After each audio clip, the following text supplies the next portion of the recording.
By and large, Hollywood can be inferred as a playground that oozes with white male supremacy. Racial stereotypes have gone hand in hand with the nation's presiding ideologies, going so far back in history to be showcased with D.W. Griffith's The Birth of a Nation in 1915. The 3-hour silent film has been called out by historians as an asset in reviving the movement of the modern Ku Klux Klan. While the representation of African Americans have been comparatively promising in recent years, clearly this was not the case in the yesteryears.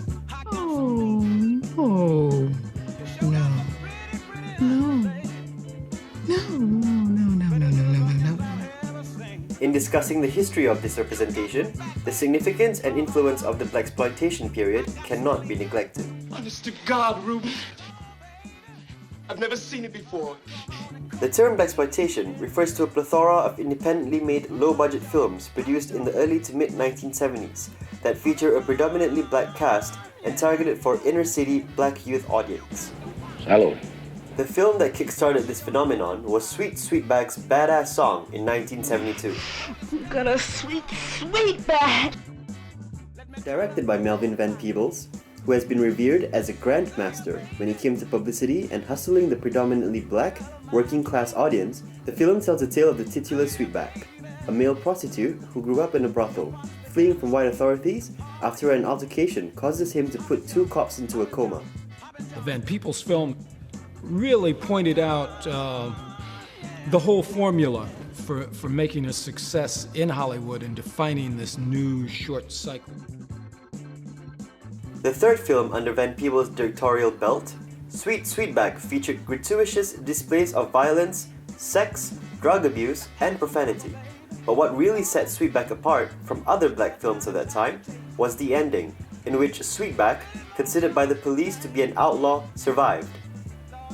It was credited as the film that, quote, helped introduce black and to a lesser extent white youth to a fresh genre film that transformed urban moviegoing from a passive toleration of Sidney Poitier's bland movies. Mrs. Drayton, I'm medically qualified, so I hope you wouldn't think it presumptuous if I say you ought to sit down before you fall down, I mean. He thinks you're gonna faint because he's a Negro. Into a rousing, black, politico-religious experience. Yes, Lord! With Sweetback costing $150,000 to make and grossing $15.2 million in returns, equivalent to $95.9 million in today's money, the film industry also saw the financial opportunity this new black market could make. Thanks, man. Taking precedence from Sweet Sweetback, gratuitous nudity, drug abuse, violence, and resistance towards authority were common tropes that hid the cinematic representation of African Americans. Sexualization of female actors and exploitation of hypermasculinity also headlined these films. Before long, however, criticism of this bigoted representation of black people began to take dominance. Who News Griffin said that they, quote, will not tolerate the continued warping of our black children's minds with filth, violence, and cultural lies that are all pervasive in current productions of so-called black movies. Due to the opposition, emergence of several blockbusters such as Jaws in 1975 and Star Wars in 1977, people became disillusioned by blaxploitation and the era began to slowly fizzle out. It's not the end, it's the beginning.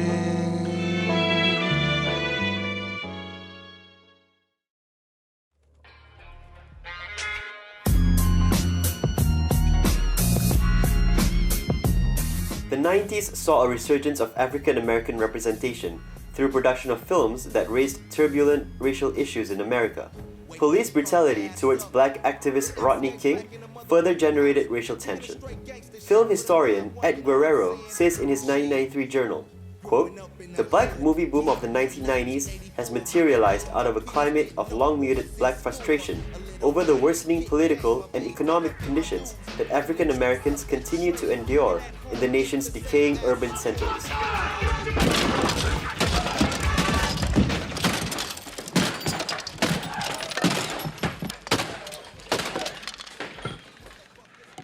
Unquote. These films films depict the hardship and struggles of everyday life of the black community. They're called hood films. This brings me to the second movie I will be presenting as my case study. The directorial debut of John Singleton, Boys in the Hood is a coming-of-age drama that spans 2 generations and shows the landscape and lifestyle of real African Americans growing up in southern Los Angeles. Boys in the Hood for me was a life-changing experience because it was the movie that when I was talking about going to film school to my friends in the neighborhood, it was the kind of film that we always said that we wanted to see that we never saw at the movies. Now what we need to do is we need to keep everything in our neighborhood, everything, black. Black owned with black money. Boys in the Hood chronicles the life of Trey, a young black man raised by a set of parents who underline the importance of respect and respectability.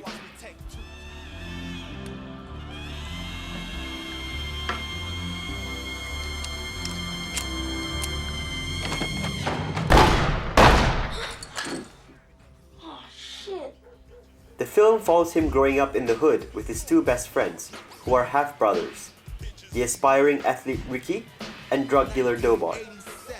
Along the way, we see these characters circumnavigate through life with the paths they've chosen, and stresses the themes of masculinity, family, and brotherhood. Wait a minute, hey. Man, it's family business. Wait a minute, hey, yo, what's your problem, man? Y'all are brothers. You ain't supposed to be fighting each other. It's been a punk. Come on, Trey, let him fight. Get off Mama's boy. Unlike the way that films representative of African American culture did back in the 70s, Boys in the Hood tackles its narrative with both tact and precision. Andre Bartolome Leal wrote that the film's realistic representation of the black neighborhood's everyday life deliberately avoids the degraded stereotypification of previous white-dominated representations of blackness. The hood is presented as a terribly dangerous place to live in. Bodies are spotted lying in bushes, riots and gang fights appear to happen on a nightly basis, and toddlers are seen wandering off to the middle of the road while their mothers roam around begging for cocaine. You got some blow? You got some rock? I'll suck your dick. The film also places great underlying attention to surveillance of the hood, evident by the ubiquitous sound of a helicopter flying throughout the film. But what is also important to note is the authorities' deliberate negligence to acting or responding urgently to crimes happening in the neighborhood. We got a call of a burglary here? Yeah, that was about an hour ago. Whoa, we didn't ask you that. Yeah, well, I told you.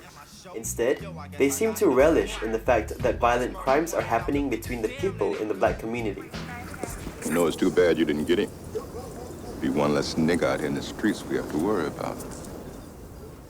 In fact, black-on-black crime is a recurring theme throughout the film, with an opening title card that states some disturbing facts.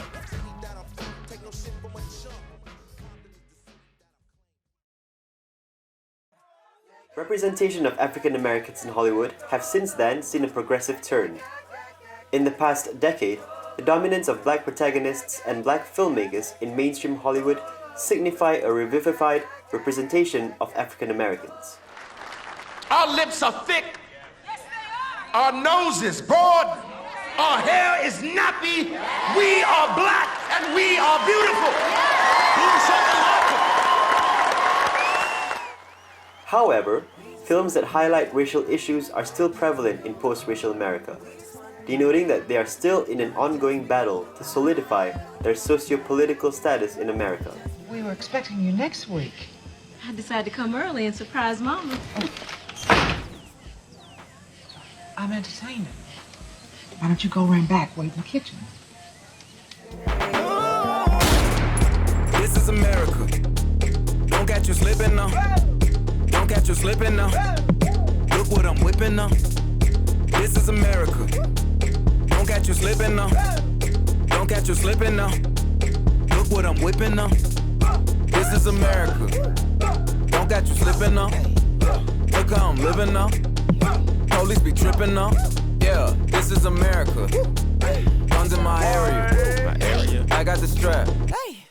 I gotta carry 'em. Yeah, I'ma go into this. Yeah, this is gorilla.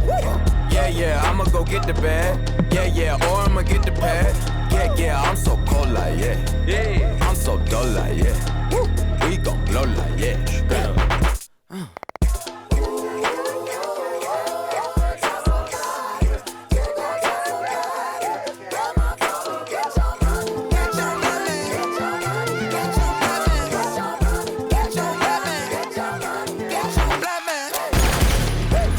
is America. Don't catch you slipping now. Don't catch you slipping now. Look what I'm whipping up. This is America.